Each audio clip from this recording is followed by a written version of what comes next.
नमस्कार मित्रांनो, आपण सातारमध्ये खूप प्रसिद्ध असलेला हा भला मोठा डोंगर तुम्ही बघितलाच असेल, माझ्या मागे आहे. ह्या डोंगराचं नाव म्हणजे जरंडेश्वर. तर ह्या डोंगरावर सुप्रसिद्ध असं मारुतीरायांचं मंदिर आहे.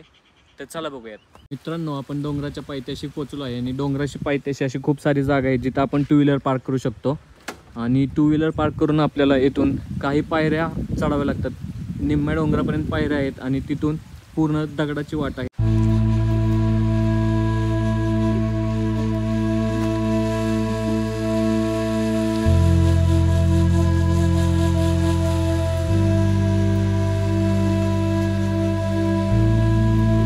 मित्रांनो, आता बघतच आहे तुम्ही, आम्ही सँडल काढून ठेवत असेल. तुम्ही विचार करत असाल आम्ही सँडल का काढून ठेवले, तर तुम्हाला ते पुढे गेल्यानंतर समजेलच ते सँडल का काढले आम्ही ते. तर चला, आताशी सुरुवात झालेली आहे, अजून आपल्याला खूप वर जायचं आहे. पाऊस पडत आहे त्यामुळे पायऱ्यांवरून पाणी वाहत आहे आणि आम्ही आत्ताच दमलेलो आहे. आणि ह्या डोंगराची उंची सरासरी 3000 फूटच्या आसपास आहे. तर चला, अजून आपल्याला खूप वर जायचं आहे. मित्रांनो, असे आपल्याला बॅनर लावलेले दिसतात वन विभागाने. तर ह्याच्यावर काय लिहिलं ते वाचा. हे तर आमचे घर, अनुभव आमचे निसर्ग, मनसोक्त पर्यावरणाचा राखा भान, मोडू नका इथली शिस्त. आणि आपल्याला काही काही ठिकाणी असं बसायची सोय केलेली आहे, जर दम लागला तर चांगली सोय केलेली आहे. आणि इथली खूप भारी निगा राखलेली आहे इथल्या लोकांनी.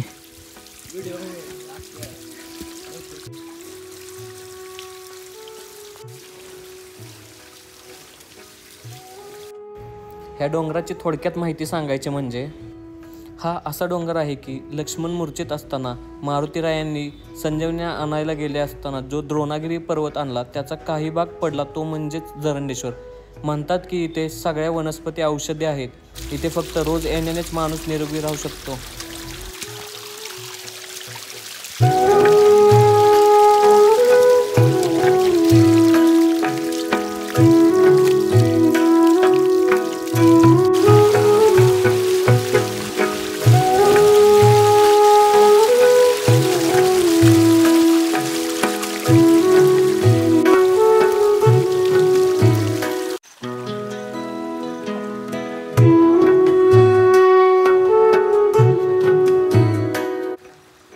मित्रांनो, आत्ताशी आपण 25% डोंगरवर चढलेलो आहे.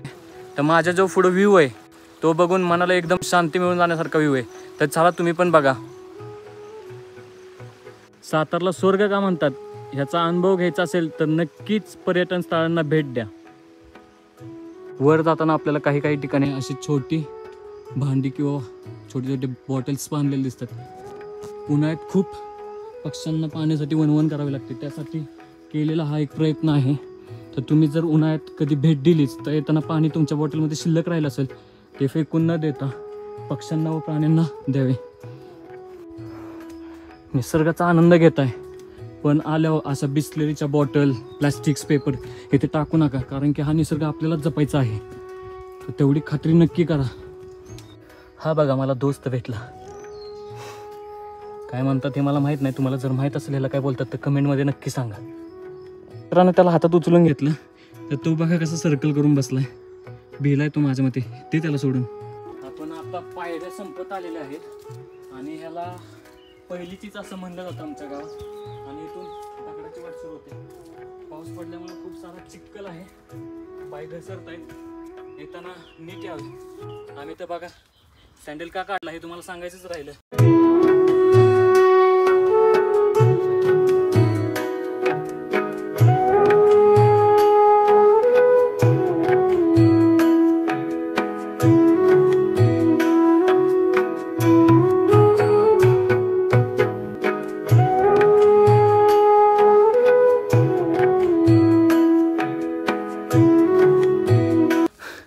मित्रांनो, आता खूप दम लागलाय. जर तुम्ही उन्हाळ्यात आला, पाण्याची बॉटल नक्कीच बरोबर घेऊन या. बघू शकता तुम्ही, लहान लहान मुलेसुद्धा जरंड्यावर येताना दिसतील तुम्हाला. आणि श्रावणात 1 लाखापेक्षा जास्त भाविक इथे व्हिजिट करतात. बघा, आपल्याला वाटेतच असा दगड दिसला, हा कोणाच्याही पायाला जखम करू शकतो. तर आपण ह्याला साईडला हटवूया. असं कुठल्या पर्यटन स्थळावर गेला तुम्हाला काय दिसलंही जाणार होतं ते साईडला काढून ठेवा नक्की.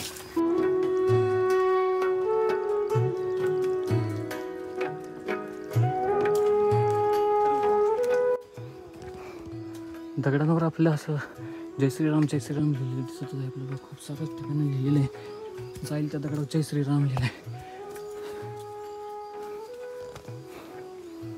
कुठं तळ दिसतंय बघा, झूम करून दाखवतोय. ह्या तळ्यात भर उन्हात पण पाणी असतं. कसं असतं एवढ्या डोंगरात पाणी ते माहीत नाही मला, पण निसर्गाच्या सानिध्यात यायची खरी मजा पावसाळ्यातच आहे. बघा मोरांचा किलबिलाट पण आपल्याला ऐकायला येतोय. ह्या डोंगरावर खूप सारे पक्षी आणि प्राणी राहतात. आणि हाच तो मोर. कसा वाटला तुम्हाला मोर? सेम आवाज काढतो ना. आम्हाला तेच दाखवायचं होतं ह्याच्यातील टॅलेंट. 80% मित्रांनो आपण तर वर पोचलेलो आहे. तर 20% आपण मारुतीरायांचं दर्शन घेणार आहे. तर चला. खूप सारी फुलं आणि अशी आपल्याला छोटी छोटी झाडं दिसतात. म्हणतात की ह्या डोंगरावर औषधी वनस्पती सापडतात. खूप साऱ्या धुक्यातून आपण आता मंदिराकडे पोचत आहोत.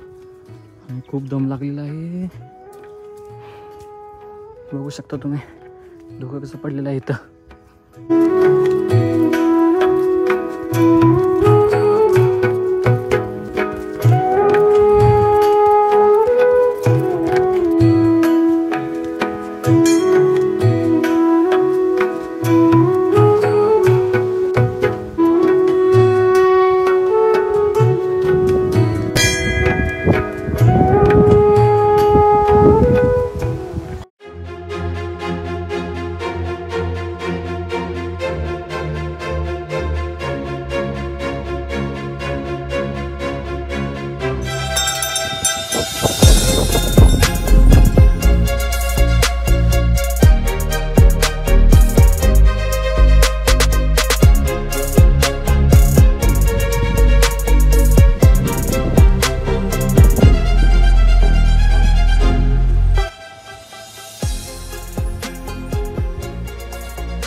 मारुतीरायांच्या मंदिराच्या मागच्या बाजूस प्रभू रामचंद्रांचं भव्य असं मोठं मंदिर आहे.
दर्शन घेऊन मित्र बोलला, चल जुन्या काळातील विहीर बघून येऊया. तर चला माझ्याबरोबर.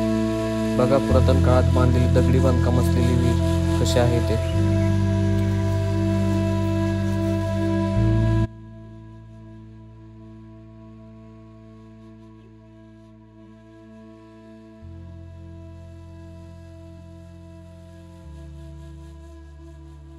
एवढ्या अडचणीतून मित्रांनो आपण प्राचीन काळातील विहीर बघायला आलेलो आहे. या विहिरीतील पाणी पहिल्या काळात तर पाणी पिण्यासाठी वापरायचे, आत्ता वापरतात का नाही माहीत नाही आहे. बघू शकता तुम्ही प्राचीन काळात बांधलेली विहीर कशी आहे. पूर्ण दगडी बांधकाम आहे.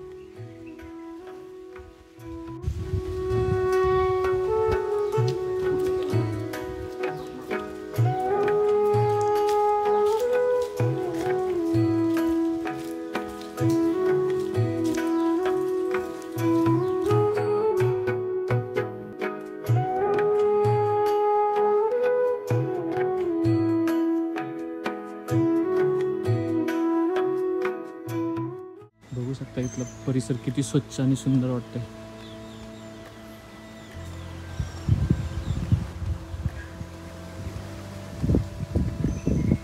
बघू शकता इथे कोणते कोणते प्राणी पक्षी आहेत. काळजीपूर्वक येताना यावे.